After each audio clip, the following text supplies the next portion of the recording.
Hi students, welcome back. Today we're going to start with chapter 15. Chapter 15 is about solutions, what I'm going to discuss. Today we're going to talk about forming solutions. Coming days we're also going to talk about describing solutions like mass, percent, molarity, and about properties of solutions. And that involves stoichiometry, so the moles are coming back. And maybe we're going to talk about boiling and freezing point. So first I want to talk about some definitions. So what is a solution? Well, a solution is a homogeneous mixture. Two other definitions, solvent and solute. What's the largest amount? We call it the solvent. And when I have my smallest amount in a solution, we call it the solute. So solvent for the largest amount, solute for the smallest amount. Let's have an example of tea and with some sugar in it. Sugar, that's the smallest amount, the solute, and the water is my largest amount, and that's the solvent. In this chapter, we're only going to focus on water as a solvent. There are many other solvents like ethanol or whatever, but we're not going to talk about it. We're going to talk about water as my solvent. So solubility. So what's going to happen when I add compounds to water? And we're going to first look at ionic compounds. So I have an example for NaCl, table salt. We know when I add NaCl to water, it dissolves. So, and we can say it breaks up into the ions. So first I have NaCl, and later on I have my Na plus and my Cl minus ions. Here I have a picture. Here's my Na plus and here's Cl minus. And they're surrounded by the water molecules. Let's talk about water. We know water is a polar compound. It has polar covalent bonds and it is a polar compound. And because of the difference in electronegativity, my oxygen is a little bit more negative compared to my hydrogen part of water. So you see here that my oxygen with a little bit slightly negative charge is directed to the positive ion, so to sodium. And the more positive side of water, so where the hydrogen atoms are, they're directed to the Cl minus ions. So my ions are surrounded by water molecules. So we can say the ionic bonds between Na plus and Cl minus are broken when they're going to dissolve, and new bonds between the ions and water molecules are formed. So NaCl dissolves really good, but not all ionic compounds are soluble in water. And why is that? Because the bond between ions is too strong to dissolve in water. That's about ionic compounds. Let's now look at molecular compounds. I have another example. Sugar in water. Sugar dissolves pretty good in water. And why is that?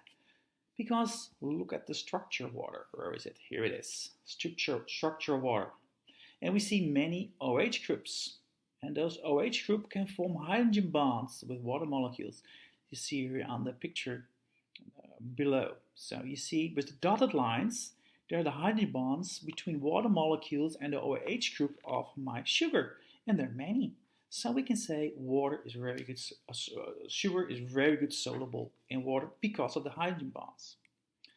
Last week we looked at ethanol and water, and we found out ethanol is really good soluble in water. And why is that? Because they can form a hydrogen bond between the OH group of ethanol and water molecules. See in the picture here. And with the red dotted line, that's the hydrogen bond. So hydrogen bonds we can have between OH groups and the H of my water molecule. It's not possible between a hydrogen that's bonded to a carbon atom. So OH group and water, really good soluble. So to summarize it, there's a nice animation on the internet. I suggest you're going to have a look at this when you finish this presentation. It's a non-audio animation, but I think it's quite informative. So solubility, let's talk about it. Hexane, do you think it's soluble in water? Yes or no? Let's think it for a couple seconds. Hexane has 6 carbons and 14 hydrogen. And the bond between C and an H, remember for a couple chapters ago, is nonpolar. So that makes this molecule nonpolar. And because this is a nonpolar molecule and water is polar, it will not dissolve. And why is that? Because it cannot form hydrogen bond with water. Because it's not possible to form a hydrogen bond with the H that's connected to a carbon atom. So water is polar, hexane is nonpolar. And remember that they don't mix, they're not going to dissolve in each other. So, in summary, polar likes polar. So polar compounds dissolve really good in other polar compounds. Also, non-polar compounds dissolve in other non-polar compounds. But polar and non-polar compound, forget it, they will not dissolve. So let's look at this one. Polar likes polar, non-polar likes non-polar, and polar doesn't like non-polar, not soluble. Hexanol, is it polar, yes or no? You would say yes, it will dissolve because I have an OH group, can form hydrogen bond with water. That's correct. But the majority of these molecules, so the 6 carbons with all the hydrogen, that's non-polar. And the non-polar part of this molecule is too big to dissolve hexanol in water. And now you might say, okay, ethanol with 2 C's is polar.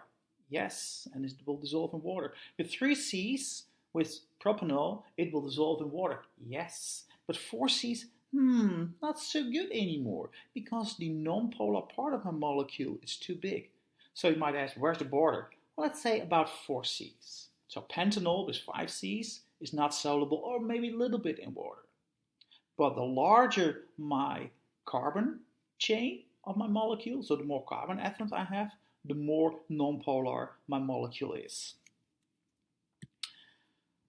So that's about the first part of this chapter. I'm going to talk about chapter 15.1b, soluble composition. Let's assume I have a beaker of water and I add a tablespoon of water, it dissolves. Another tablespoon of water, it dissolves too. And maybe 2, 3 more, it will dissolve. But there is a moment I cannot dissolve any salt anymore, because then I have a saturated solution. So the maximum amount of salt I can dissolve in water. If I can still add salt to dissolve, we have an unsaturated. So saturated is the maximum amount of solute in a solvent. If I dissolved a lot of a solute in a solvent, we call it concentrated. And if I can add still a little bit more, or when I have a lot, a lot of solvent and and only a little bit of solute, we call it a dilute solution. So concentrated and dilute. Next one, supersaturated. It's interesting. At high temperature, I can dissolve more, and when I cool it down, I can still have my solution. Well, you'll think, well, that's not possible, but it is possible. So it has dissolved more than what you think of.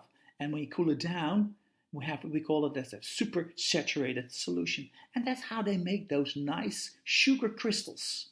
So at high temperature, you dissolve a lot of sugar, that's possible, and you cool it down really, really quickly, and I still have a saturated solution, and we call it supersaturated. And I have, I think, a nice movie about it, how you can make that, and how you see that we have a supersaturated solution. Just when you finish this presentation, have a look at this video. It's on YouTube. So finally, 15.1c, factor affecting the rate of dissolving. So again, I have water in a beaker and I want to dissolve some sugar. There are 3 ways how we can speed up the process of my dissolving. But think about it. Think by yourself, how can I dissolve more sugar in my tea? Let's have that. There are 3 factors. Think about it for a second. The 3 factors are temperature. At higher temperature, if I have hot tea or cold tea, higher temperature, I can dissolve more. Or I have a spoon, I stir. So with stirring, I create more contact surface with my solvent and I can dissolve more solute or more sugar. So temperature and stirring. And the other one is the surface area. The surface area of my solute. Then I have more contact with my solvent, so the water. So that's the difference between, let's say, sugar cubes and granulated sugar. I can dissolve more granulated sugar or powdered sugars compared to sugar cubes, because with granulated sugar I have a larger surface area with contact with my solvent, with my water. So when you have to think about the factors, think about tea and water. How can I dissolve the most? High temperature, I stir, and I use granulated sugar. Okay guys, this was chapter 15.1 for today. I want you to study chapter 15.1 from our textbook. Look at the presentation and watch the movies. I have made some links in the presentations. And tomorrow we're going to talk about mass percent. All right, that's it for today.